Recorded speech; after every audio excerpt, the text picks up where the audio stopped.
పూర్తి వివరాలకు చదవండి రేపటి అక్షర శిల్పం దినపత్రికలో.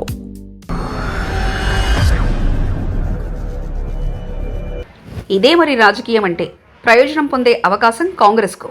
రాజకీయ ప్రత్యర్థులు కోట్లపైకి నెపాన్ని నెట్టి బీసీ రిజర్వేషన్ రాజకీయం ఇంతింతే.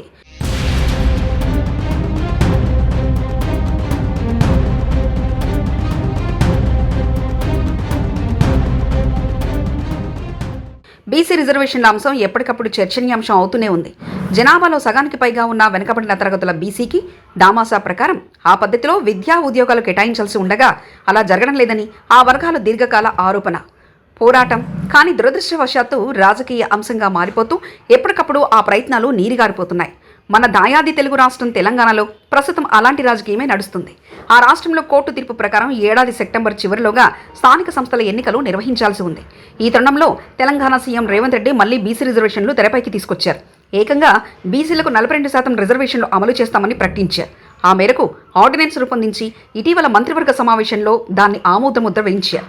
తుది ఆమోదం కోసం రాష్ట్ర గవర్నర్ ద్వారా కేంద్రానికి పంపించి అక్కడ రాజముద్ర పడగానే సదరు ఆర్డినెన్స్పై గెజెట్ నోటిఫికేషన్ జారీ చేశారు. రిజర్వేషన్లు అమల్లోకి వస్తాయి, కానీ దాన్ని కేంద్ర ప్రభుత్వం పెండింగ్లో పెట్టినట్లు కనిపిస్తుంది. ప్రస్తుతం 22%గా ఉన్న బీసీ రిజర్వేషన్ను అమాంతంగా 42%కి పెంచేయడం ఆ వర్గాలకు ఆమోదయోగ్యమే కాకపోతే దానికి అనుసరించిన పద్ధతి, న్యాయపరంగా వాటి చెల్లుబాటుపైన అనుమానాలు, విమర్శలు వినిపిస్తున్నాయి. దీని వెనుక కాంగ్రెస్ ప్రభుత్వ రాజకీయ ప్రయోజనాలే కనిపిస్తున్నాయి. గవర్నర్ ఆమోదం పొంది ఈ ఆర్డినెన్స్ అమల్లోకి వస్తే 2 నెలల్లో జరగనున్న స్థానిక సంస్థల ఎన్నికల్లోనూ బీసీలకు రిజర్వేషన్లు పెరుగుతాయి. దాంతో బీసీ ఓట్లు గంపకుత్తగా కాంగ్రెస్కు లభిస్తాయన్నది నిర్విధాంశం. ఒకవేళ ఏ కారణం చేతనైనా కేంద్రం దీన్ని ఆమోదించకపోయినా లేదా ఎవరైనా ఈ ఆర్డినెన్స్ సవాల్ చేస్తూ కోర్టులను ఆశ్రయించినా కూడా కాంగ్రెస్ పార్టీకి మైలేజీ లభిస్తుంది. ఈ కారణాలతో ఆర్డినెన్స్ అమలుకు నోచుకోకపోతే స్థానిక ఎన్నికల ప్రచారానికి వజ్రాయుధం లభించినట్లే. వాస్తవానికి 2023 అసెంబ్లీ ఎన్నికల్లో కాంగ్రెస్ ఈ హామీని ప్రచారస్త్రంగా చేసుకుంది. కాంగ్రెస్ను గెలిపించి అధికారంలోకి తెస్తే బీసీ రిజర్వేషన్ను 42%కి పెంచుతామని అప్పట్లో ఆ పార్టీ వాగ్దానం చేసింది.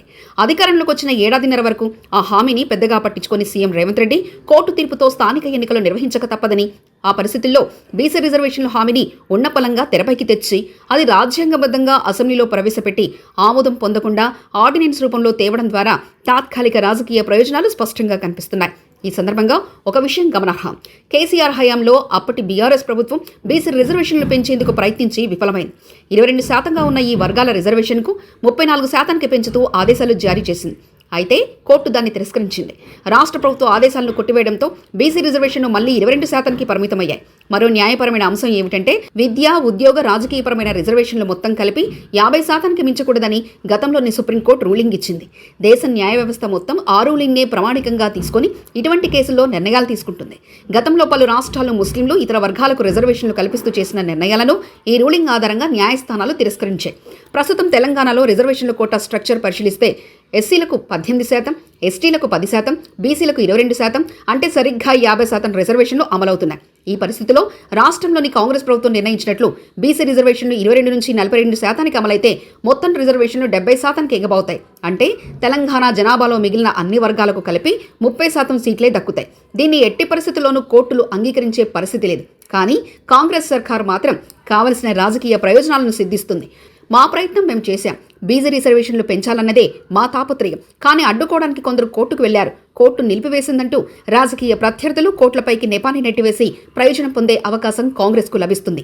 ఇది మరి రాజకీయం అంటే. మరిన్ని కథనాల కోసం సబ్స్క్రైబ్ చేసుకోండి మీ అక్షర శిల్పం. పూర్తి వివరాలకు చదవండి రేపటి అక్షర శిల్పం దినపత్రికలో.